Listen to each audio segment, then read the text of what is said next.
سلام دوستان، خوش اومدید به کانال خودتون. امروز با همدیگه میخوایم این کفشای خوشگل رو ببافیم.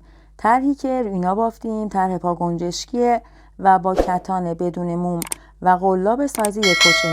اگر اینجور آموزش‌ها رو دوست دارید حتما عضو کانالمون بشید تا آموزش‌های بعدیمون رو از دست ندید. دیگه حرفی نمیمونه، بدون هیچ مطلی بریم سر وقت آموزش این کفشای زیبا.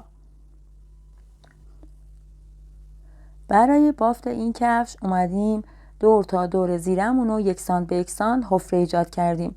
حالا میخوایم با پای کوتاه دورگیری کنیم. برای بافت دورگیری این زیرمون یک حفره رو 2 تا پایه زدیم و حفره بعدی رو 3 تا، یعنی دور تا دور زیرمون همین کار انجام دادیم. پس میایم دور تا دور زیرمون با پای کوتاه به این شکلی که گفتم دورگیری میکنیم. باید تعداد پایه هایی که دور تا دور زیرمون میبافیم اونقدری باشه که نه زیرمون جمع بشه و نه بافتی که میزنیم چین بخوره رو به بیرون، یعنی خیلی زیاد باشه. پس ما میایم با نخی که داریم و قلابی که میبافیم اندازه پایه هامون اونقدری میزنیم که بافتمون نه جمع بشه و نه چین بخوره.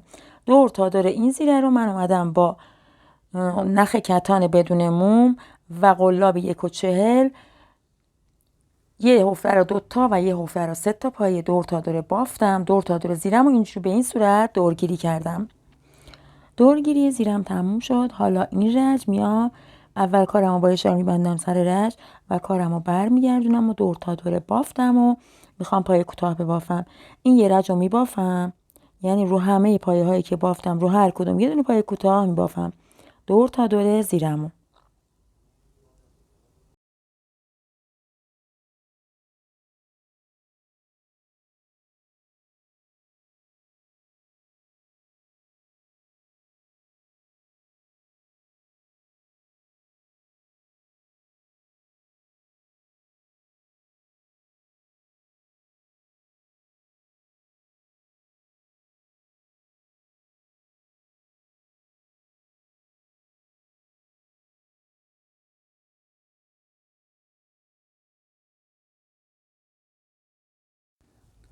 یک رجم رو بافتم تموم شد. ببین انا رسیدم به انتهای رجم. بذار این چند تا پایه رو بشکافم که بافتم. خب حالا اینجا اومدم کارم رو با شلال بستم و از دوباره میخوام یه زنجیره زدم، از دوباره میخوام روی همین پایه هام پایه کوتاه ببافم. پس این یک رجم پایه کوتاه ساده میبافیم دور تا دور زیرمونو. رج بعدمون میخوام پایه دوب ببافیم. حالا یه رج رو ببافیم و بعد برگردیم و بقیه رو با هم ادامه بدیم.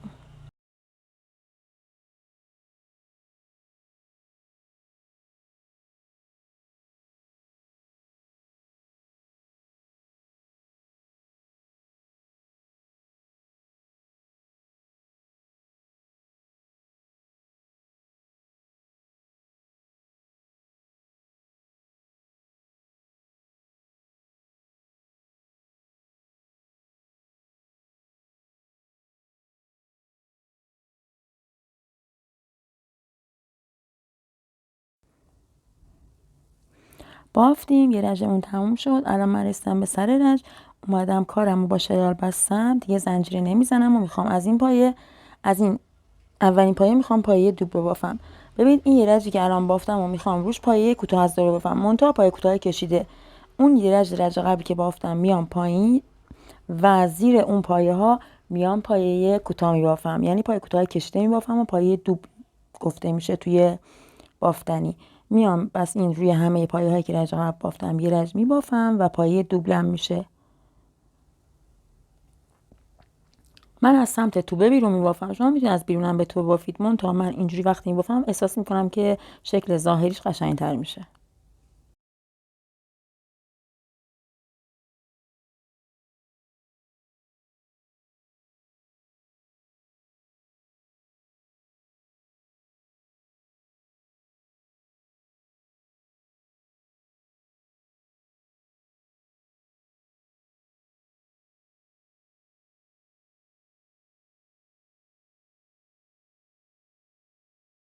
این رجم هم تموم شد، بافتم. الان اینجا با یه پای شال کارم میبندم به سر رج و یه زنجیره میزنم و کارم رو برمیگردونم.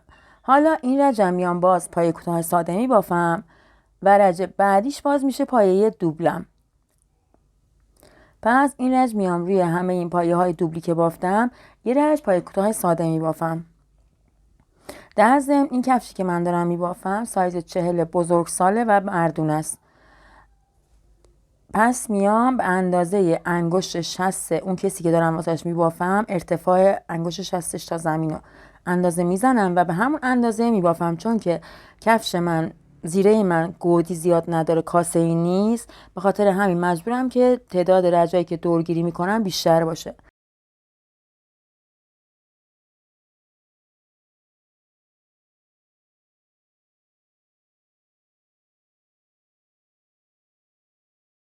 از این رج پای کوتاه ساده میبافم، دور تا دور بافتم و رج بعدی باز پایه دوبله.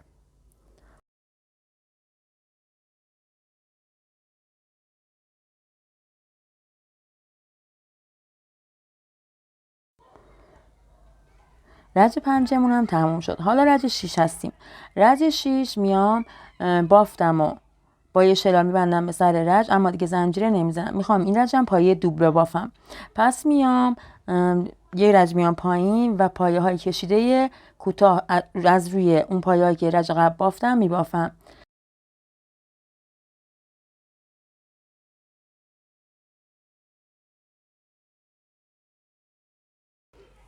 پس این رجم پایه دوب باید بافیم. میریم پایین و یه رج پایین تر روی همه پایه هایی که رج قبل بافتیم پایه کوتاه میبافیم.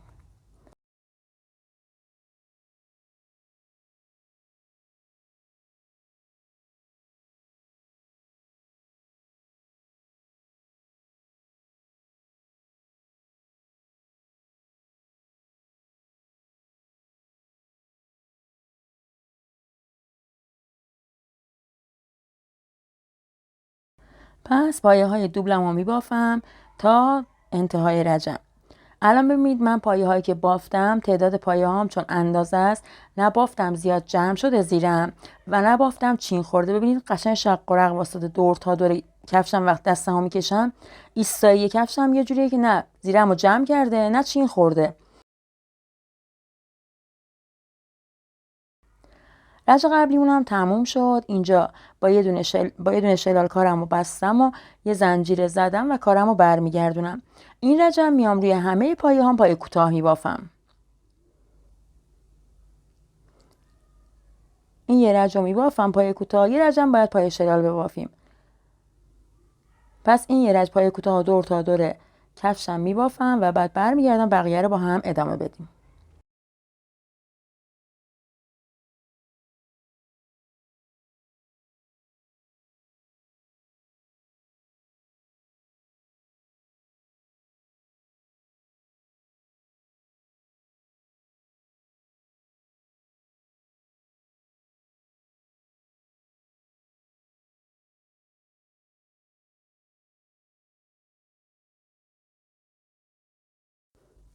بافتم تموم شد. حالا الان اینجا میخوام پایه های شلالم رو ببافم. منتها اول میام اینجا یه گره میزنم، نخم و به این شکل نخم از توی حلقه رد میکنم و یه گره زده میشه.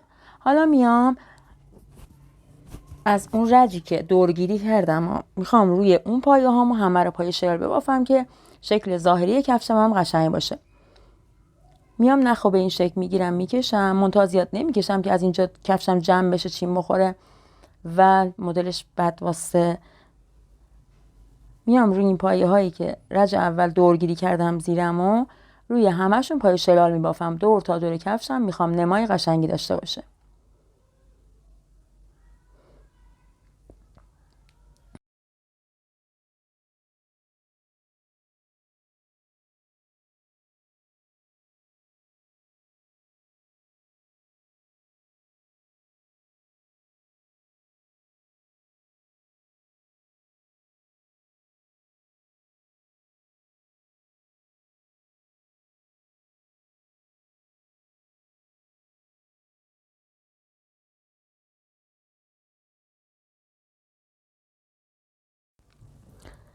شلال بافی کارم انجام دادم و نخمو بریدم دور تا دور، همونجوری گفتم دور تا دور زیرم و شلال زدم. حالا الان میخوام جلوی کفش رو شروع به بافتن کنم.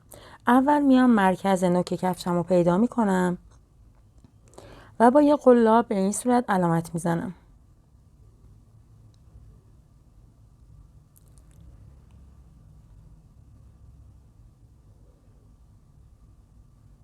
احتمال زیاد باید اینجا باشه مرکز نوک کفشم.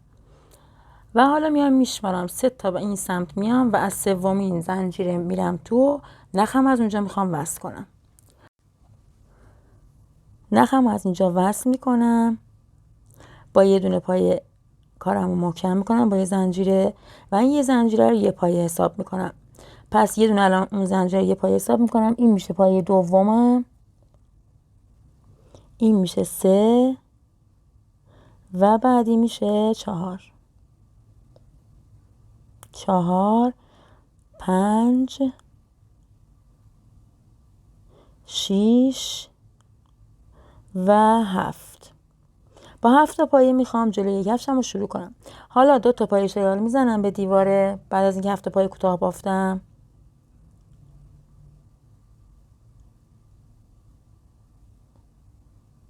دو تا پایه شلالمو که زدم کارمو برمیگردونم.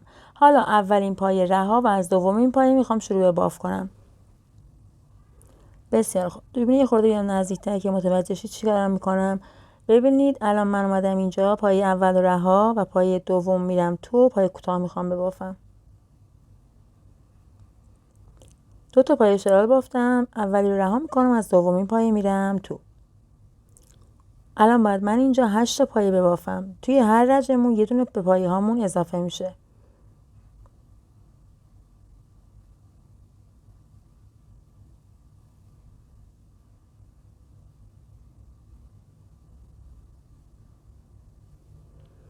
یکی بافتم الان.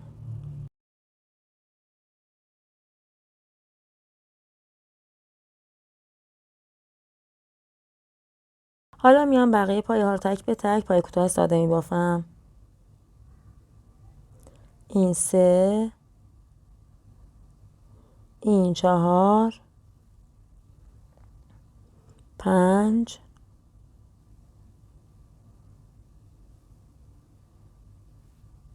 بعدی 6، بعدیش میشه 7،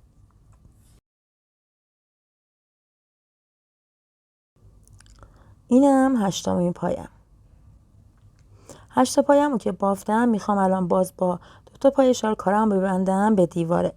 منتها اینجا میام میبینم که اگه از همون پایه‌ای که اولیه برم تو، پایم بافتم چیم میافته. پس میام چی میکنم؟ یه پایه رها و از پایه بعدیش میرم 2 تا پایه شلال میبافم پشت سر هم. الان یه دونه زدم پایه شلال، اینم پایه دومم. این کار رو در صورتی انجام میدین که ببینیم بافتمون چیم میخوره. معمولا توی نخهای زخیم معمولا این کارو میکنیم، اما اینجا دیدم که بافتم خیلی داره ناجور میشه، به خاطر همین یه دونه رها کردم. حالا باز میام یک پایه رها و از دومین پایه میرم تو، اولین پایه‌مو پایه ساده میبافم. حالا پایه ساده‌مو که بافتم، از دومین پایه سومین پایه‌مو میام پایین. ببینید اومدم یه 2 رج پایین‌تر و حالت پایه کوتاه کشیده بافتم.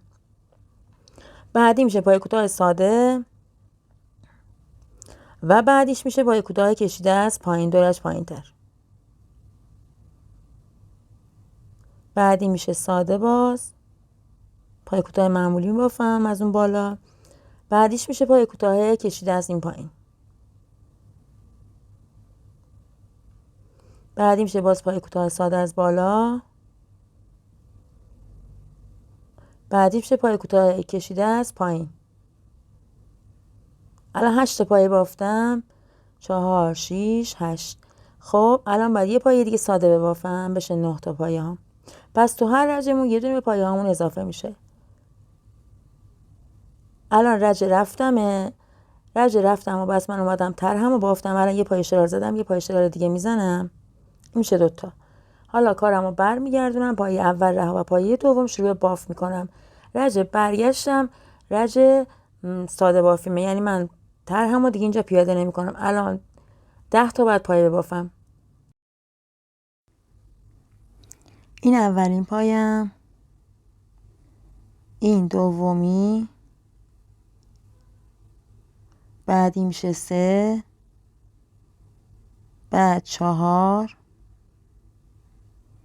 بعد میشه 5، بعد 6، بعدی میشه 7، بعدی میشه 8،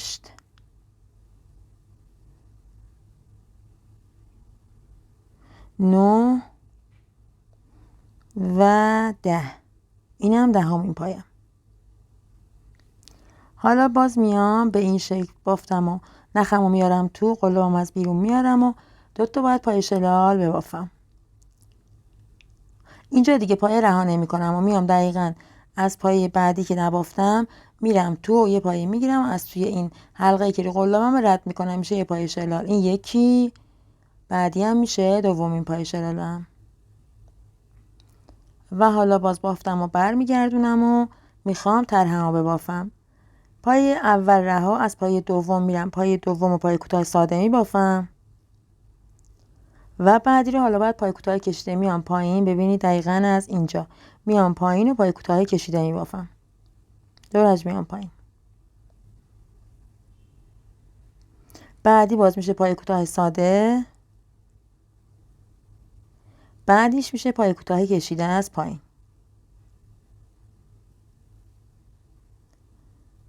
باز میشه بعدی میشه پای کوتاه ساده و بعدیش میشه پای کوتاه کشیده از پایین. این ساده میشه، بعدی میشه پای کوتاه کشیده.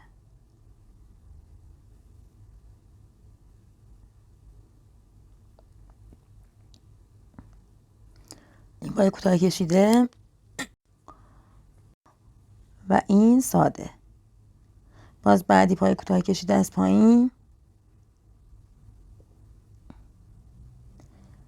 و بعدیش پای کوتاه ساده از بالا.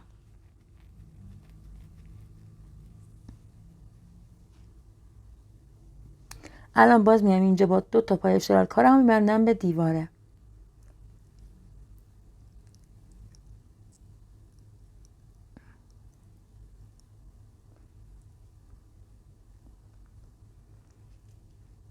بافتم و به همین شکلی که الان گفتم ادامه میدم. تا کجا باید ادامه بدم؟ من اون یکی لنگه کفشم رو تا جایی بافتم که این طرحهای روی این بافتم به 18 تا دونه رسید، یعنی 18 تا رج از این بافتا روی کفشم افتاد. میبافم پس تا اونجا و بعد برمیگردم باز بقیه رو بهتون میگم که باید چیکار کنیم. بافتم همونطوری که گفتم من الان اینجا 18 تا از این طرحها روی کفشم افتاده. ببین از این کنار بذارید بشماریم با هم دیگه، ببین چند تا شده. 2 4 6 8 10 12 14 16 و 18. من 18 تا از این طرحها روی کفشم الان انداختم و تموم شده. حالا الان از این رج من میخوام دیگه افزایش نداشته باشم، یعنی یه رج میرم و برمیگردم دیگه یه دونه از این سمت یه دونه از اون سمت اضافه نکنم به بافتم، چون به اندازه رسیده که دیگه توی کفشی که برای کسی که دارم میبافم توی پاش اندازه است و دیگه نمیخوام از این گشادتر بشه، چون از این گشادتر بشه از پاش در میاد و نافرم میشه. پس من میام چیکار میکنم؟ همین تعداد پایه هایی که دارم و دیگه اضافه نمیکنم، میشمرم که اشتباه نکنم. من الان اینجا 43 تا باید پایه ببافم. ببین الان من اینجا 2 تا پای شلال کارمو وصل کردم به دیواره. الان رج برگشتمه.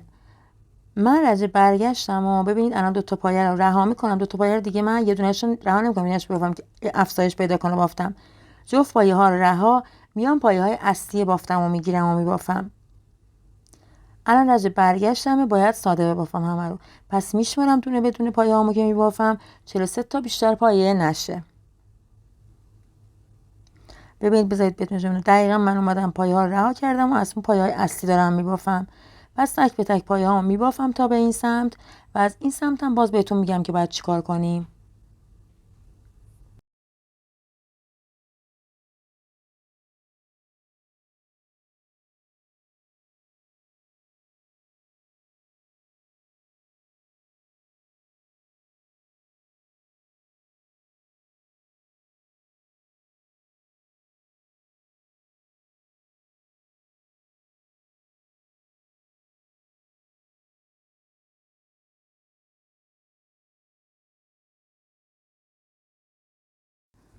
بافتم پای کوتاهامو تا این سمت. الان میخوام اینجا رج رفتمه و میخوام من رج رفتم و طرحمو ببافم.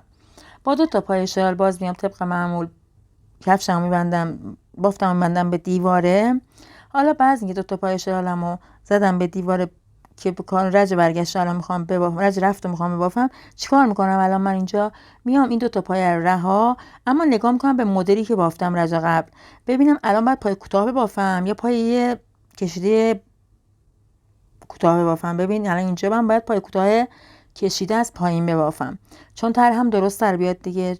دقیقاً برعکس رجی که طرحم انداختم رج قبل، باید برعکس اون برم دیگه. جایی که پای کوتاه پای بلند بزنم، پای کشیده کوتاه بزنم، از جایی که پای کوتاه کشیده از پای کوتاه ساده بزنم. ببینید به این شکل. پس اولین پایم شد پای کوتاه کشیده از پایین، دومین پایم میشه پای کوتاه ساده و دیگه بافتم درست پیش میره. اگه اینا رو دقت کنید بافتون هیچ موردی پیدا نمیکنه و تا انتها به همونجوری که میخواید. در ضمن پایه‌هام هم میشمارم که 43 تا بیشتر نبافم. من باید کلا 22 رج، 22 تا از این طرها روی بافتم، روی کفشم بیفته. الان 18 تا از این طرها افتاده. این الان 19 همین طرحی که دارم میبافم و من باید به غیر از این یه رجی که دارم میبافم 6 رج دیگه ببافم، یعنی 3 رج پا گنجشیمو بندازم و 3 رجم ساده بافی کنم. بس 6 رج میبافم و بعد برمیگردم با همین 43 تا پایم و بعد برمیگردم بقیه رو با هم ادامه بدیم. بافتم، جلوی کفشم تموم شد، نخمو بریدم. حالا الان میخوام پاشنه کفشم رو شروع به باف کنم. از اینجا میخوام نخم رو وصل کنم.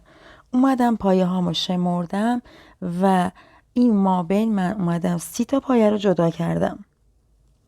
حالا میخوام روش پایه کوتاه ببافم تا برسم به اون سمت. دقیقاً 30 تا پایم که تمام شد دقیقاً روبروی این بافتم در میاد. 30مین پایه رو من پایه شلال بافتم، پس تا این سمت بافتم میبافم تا اونجایی که الان شروع کردم روبروی اونجا دقیقاً.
بسیار خوب بافتم. دقیقاً الان رسیدم به این سمت بافتم، روبروی همون بافتی که شروع کردم.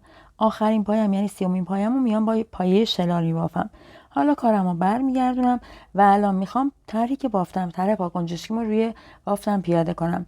میام اولین پایم رو پای کوتاه ساده میبافم، بعدی رو پای کوتاه کشیده 2 رج میام پایین و پای کوتاه کشیده میبافم و تا اونجایی که این بافتم رو شروع کردم به همین روش ادامه میدم. دقیقا ما مثل جلوی کفش میایم رجای رفتمون رو طرحمون رو میندازیم و رجای برگشتمون رو پای کوتاه ساده میبافیم. الان ببینید اینجا یه پای کوتاه ساده و یه پای کوتاه کشیده منظم میزنم.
بافتم رسیدم به این سمت. حالا اینجا الان میام 5 تا پای شلال میبافم.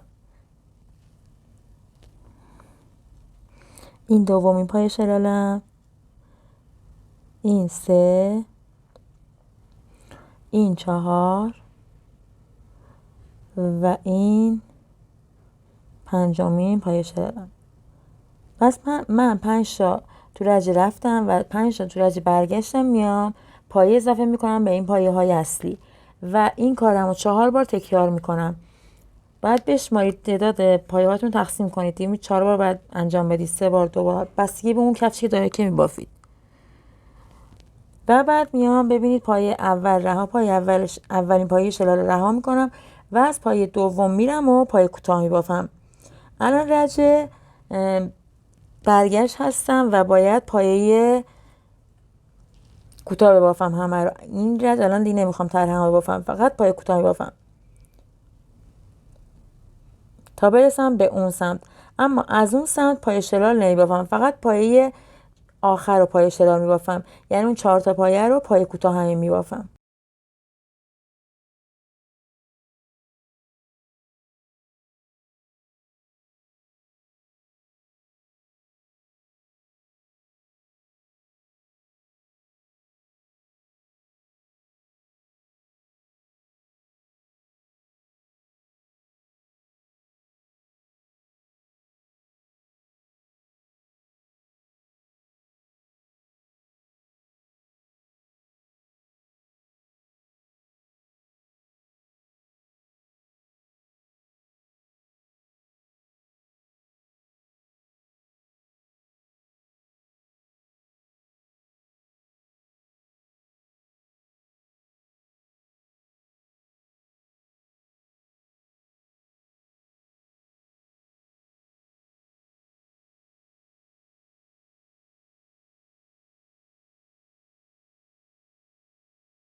بافتم رسیدم به این سمت کفشم. حالا این سمت همونطور که گفتم میخوام همه رو پای کوتاه بافم، یعنی پای شلال نمیزنم وقتی میخوام پای اضافه کنم. از این سمتم میام 5 تا پای کوتاه میبافم، منتها 4 تاشو پای کوتاه میبافم، یه دونه آخری رو پای شلال میزنم.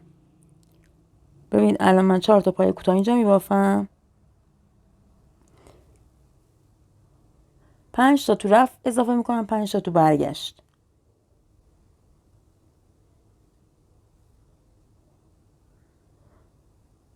خب ببین الان من اینجا ببین 5مین پایه رو اشتباه زدم، باید بشکافم و پای شلال ببافم. پس من 5 تا پایه از اون سمت شلال و از این سمت 4 تاشو پای کوتاه و یه دونش پای شلال میبافم. و حالا کارمو برمیگردم و باز میخوام طرحی که روی رج قبلی زدم این رجم بزنم. ببینید میام پای کوتاه اولی رو پای کوتاه ساده میبافم، دومی رو پای کوتاه کشیده از پایین میبافم و باز بعدی ساده و بعدیش پای کوتاه کشیده از پایین، بعدی باز پای کوتاه ساده و بعدیش پای کوتاه کشیده از پایین. پس همونطور که گفتم ما بافتمون ادامه میدیم تا این بافتمون برسه به جلوی کفشمون. من توی این کفشم 4 بار این کارم رو تکرار کردم، یه رج رفت و یک رج برگشت میبافم. بس بافتم به جلوی کفشم که رسید برمیگردم بقیه رو با هم ادامه بدیم. من بافتم 4 تا 5 تایی که گفته بودم، 4 تا 5 تا از این ور و 4 تا 5 تا هم از اون سمت. الان بافتم رسیده به جلوی کفش و حالا دیگه از این رنج دیگه من پایه کم و زیاد نمی کنم. با 2 تا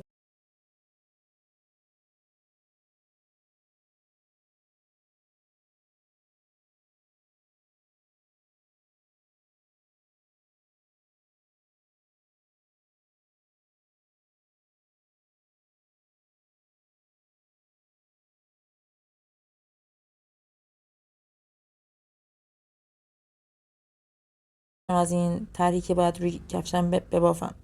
پس این پایه ها رو می بافم و به اون اندازه که رسید برمیگردم بقیه رو با هم ادامه بدیم.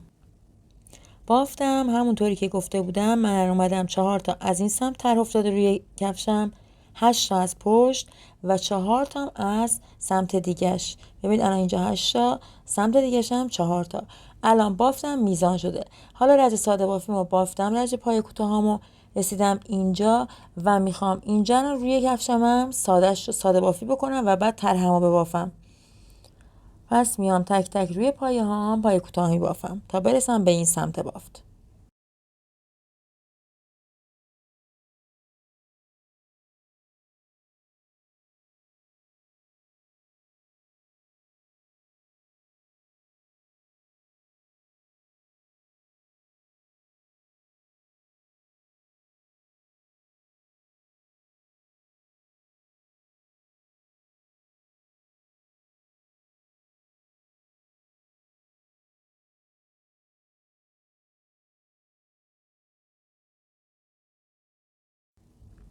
بافتم و رسیدم به این سمت و ببینید از این ور دیگه نبستم به دیواره، وصل نکردم.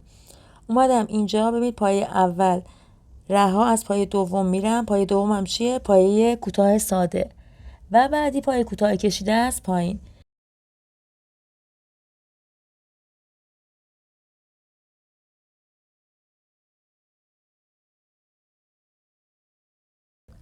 پس میام به همین شکل ادامه میدم بافتم و تا برسم به این سمت کفشم.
بافتم رسیدم به این سمت. ببین اینجا الان بافتم و برمیگردونم و حالا میام پای کوتاه میبافم. ببین پای اول رو نمیبافم، از پای دوم میرم تو.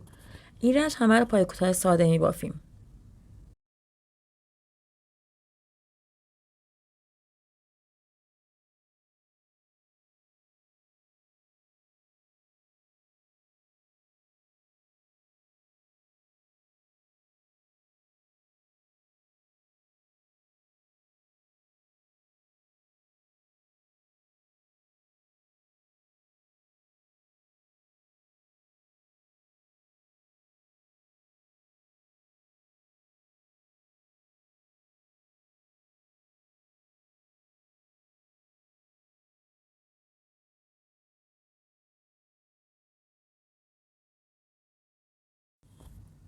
این رجم هم تموم شد. رسیدم به انتهای رج. اینجا میام باز کارمو برمیگردونم بدونی که زنجیره بزنم. کارمو برمیگردونم و حواستون به این باشه. حالا باز یک پای رها و از پای دوم میرم و این دومین پایم میشه پای کوتاه ساده. پای کوتاه ساده میبافم. بعدی میشه پای کوتاه کشیده از پایین میبافم.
الان بافتم و رسیدم به این سمت بافت. حالا اینجا الان باز باید کارم رو برگردونم و یه رنج دیگه پای کوتاه ساده ببافم. الان باز اینجا ببینید پای اول رها از پای دوم میرم و پای کوتاه ساده میبافم.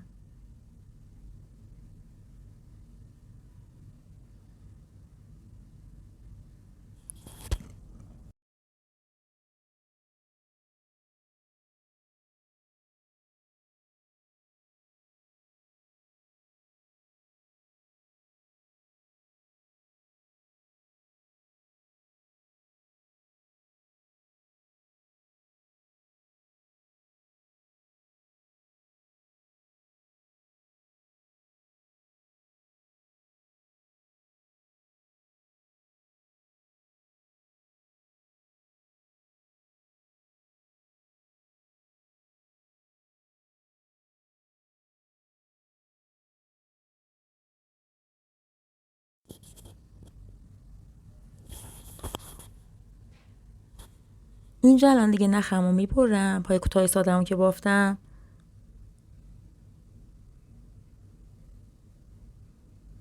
نخمو میبرم و میخوام نخمو از پشت کفش وصل کنم از پاشنه و پایه دوب ببافم روی این پای کوتاهی که بافتم.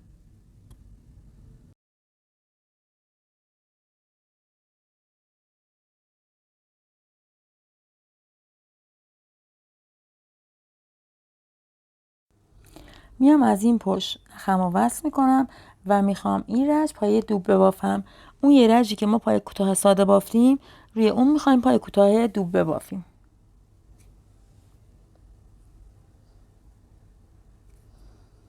نخمو وصل میکنم و شروع میکنم به پای کوتاه دوب بافتم. ببین الان میام پای همون میکشم و روی رنجی که ساده بافتم یه رنج به این شکل دور تا دور بافتم و پای کوتاه دوب میبافم.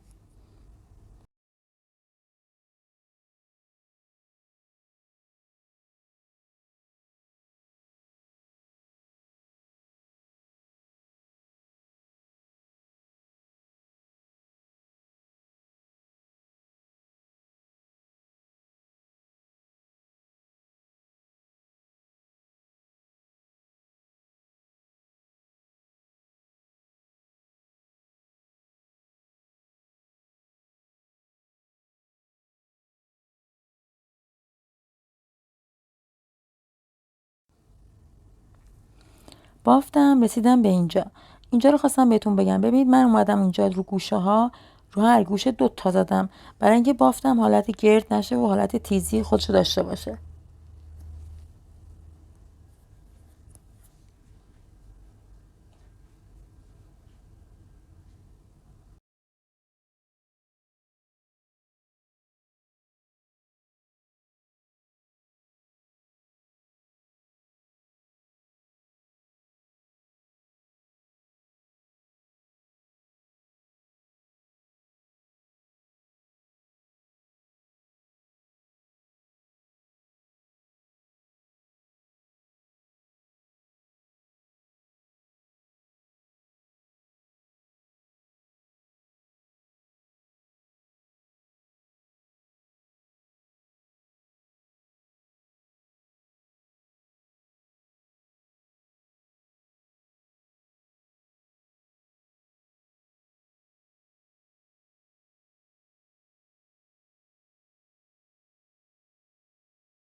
پایه های دوبلم تموم شد. الان اینجا میخوام پایه کوتاه معکوس بافم.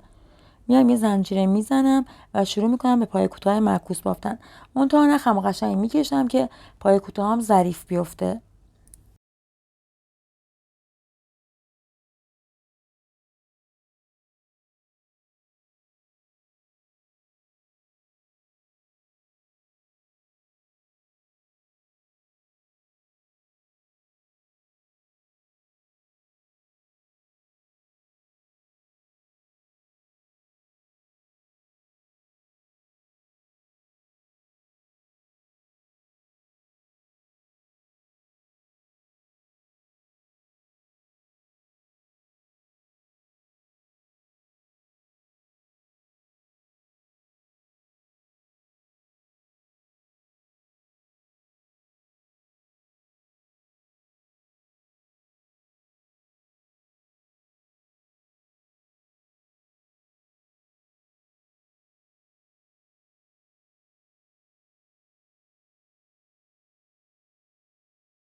بافتم، رژ پایه های معکوسم تموم شد. الان اینجا میخوام یه رژ دیگه از زیر این پایه معکوسام پایه شرار ببافم. یه خورده کفشم جمع بشه و توپا قشنگ‌تر واسه. ببینید نخمو به این شکل میارم، از پایین در میارم و شروع میکنم به پایه شرار زدن. این دیگه رژ آخرمونه.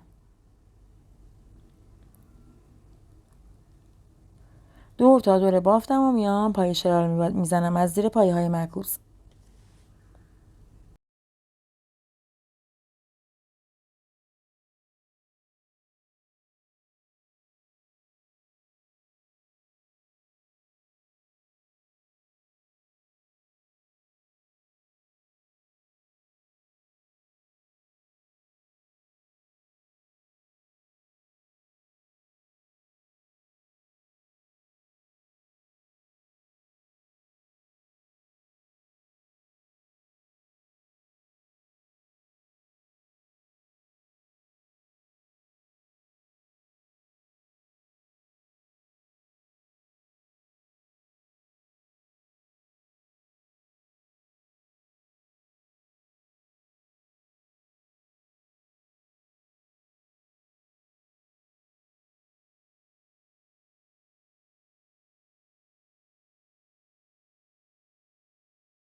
بافتیم، کفشمون تموم شد. به این شکل شد کفشای ما. امیدوارم که شما ببافید و خوشتون بیاد. در ضمن اینو یادم رفت بهتون بگم، باید تعداد پایه هاتون دور تا دور بافتتون و جلو و عقب کفشون یک اندازه باشه، چون بخواد یه دونه کم و زیاد باشه هم تو پا خود درست نمیسه و اون ایستایی و قشنگی خوش از دست میده. پس حتما کفشاتون رو خواستید شروع کنید به بافت، با هم شروع کنید، جفتشو تعداداشو بشمارید و ببافید که اشتباه نکنید. و من برای توی کفشام، برای توی کفیشم از این نمدها و این چرمای مصنوعی گرفتم و بریدم و انداختم. این دیگه سلیقه شما، دوست دارید آمادم هستش بیرون کفی توی کفش. و این بود آموزش این هفتم. امیدوارم که شما ببافید و خوشتون بیاد. در ضمن همونطور که گفتم اینا مردونه است و سایز 40. شما میتونید زنونش هم ببافید، سایز کوچیک‌ترشو. و دیگه همین دیگه. اگه این آموزش ما دوست داشتید حتما ویدیومون رو لایک کنید، واسه دوستاتون هم شیر کنید، کانال ما رو معرفی کنید به دوستانتون. تا یه آموزش دیگه و یکی و کفش دیگه شما رو به خدای بزرگ میسپارم. خدا یار و نگهدارتون.